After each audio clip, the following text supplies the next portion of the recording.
And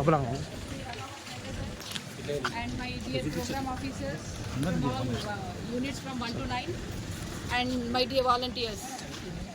So I'm happy that at least you are taking part in this cleaning program, Monday massive cleaning at public places. Like 2 times we have already completed successfully this cleaning. That what we'll do is we must use plastic and wastage on the public places, on the roadside. Okay, from bus stand.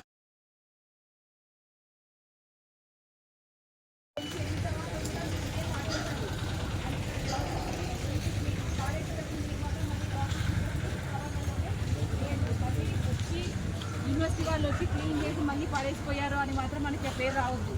Okay, so now I request Saida sir to speak few words on this occasion. Good morning to all. Good morning. Good morning.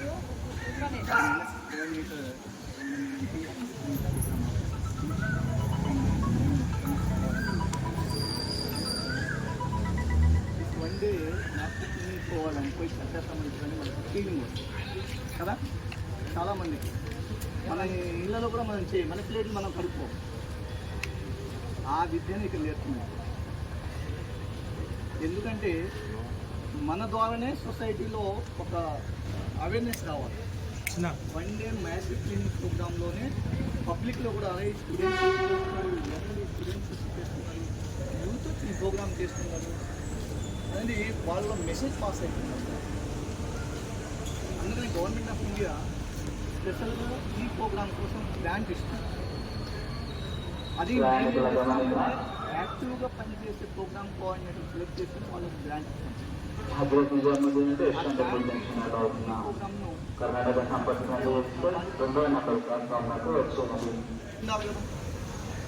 మరి ఆ ప్రోగ్రామ్ను మన government ప్రధానమంత్రి గారు కూడా ఆడుపెట్టుకుని clean చేసిన photos ఎన్నో చూసాము.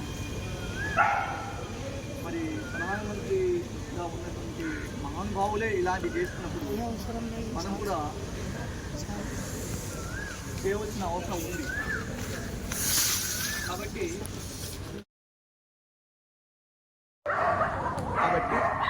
ఆ స్పెషల్ అయి ఉండాలి. ఒకటి గుర్తుపెట్టుకోండి, ప్రీఆర్డీకి మేము లాస్ట్ ఇయర్ ఇక్కడ సెలెక్ట్ చేయడానికి వచ్చి గర్ల్స్కు 155 నుంచి 165 హైట్ ఉండాలి. మార్చ్ పాస్ట్ ప్రాక్టీస్ అయి ఉండాలి. కల్చరల్లీ టాలెంటెడ్ అయి ఉండాలి. ఎన్ఎస్ఎస్ మీద అవగాహన ఉండాలి. మనకు కరెంట్ అఫైర్స్ మీద నాలెడ్జ్ ఉండాలి. ఈ విధంగా ఉన్నటువంటి ఫిజికల్ ఎక్సర్సైజ్, బ్రేక్ఫాస్ట్ చేసుకుంటాం, మళ్ళీ parade practice up to lunch time. చూసాన్ని అరిగిపోతాయి, ఈ కాలు పిక్కలని పట్టుకుంటాయి, అయినా కూడా ఎంజాయ్ ఉంటుంది. లంచ్ కూడా పరేడ్ ప్రాక్టీస్ ఉంటుంది. ఈ విధంగా మీరు రోజు రోజు చేస్తూ ఉంటే ప్రధానమంత్రి ఇంటికి ఇన్వైట్ చేస్తారు మన అందరినీ. ప్రెసిడెంట్ ఆఫ్ ఇండియా ఇన్వైట్ చేస్తారు. మనకి ఢిల్లీ సైట్ సీన్ ఉంటుంది దాదాపు